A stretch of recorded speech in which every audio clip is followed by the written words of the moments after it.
Hi, I'm Congressman Alan Grayson, representing Central Florida in the House of Representatives. One of the great debates among elected officials, among constitutional scholars, and among ordinary Americans is, what is the continuing vitality of the U.S. Constitution today? What does it still mean to us? The Founding Fathers had no spaceships, they had no computers, they had no helicopters. We have all of these things that have been created through 200 years and more of progress. Has that changed anything fundamental in the way that we should be governed? Well, some people say yes, some people say no, but in one regard, nothing has changed. That is the need for us as human beings to maintain our privacy, our dignity as human beings. Now, in constitutional times, that was manifested in the words of the Fourth Amendment, that we'll be free from government interference in terms of our person, our papers, our effects. And today, that applies to our emails, our telephone calls, and so on. It's very much alive, and in fact, the modern techniques and scientific methods that exist today actually give greater force to the constitutional protections that we hold dear with the concept of freedom and the concept of liberty. We hold dear these freedoms because, in essence, to be a free human being requires privacy. It requires a sphere around you where you can say, this is mine and no one else's. And that's what the Fourth Amendment protects.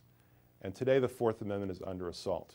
We've learned recently that the Defense Department is actually receiving information about every single telephone call that Americans make.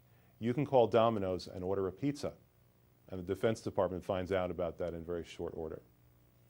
You know, it's not necessary. It doesn't make us safer.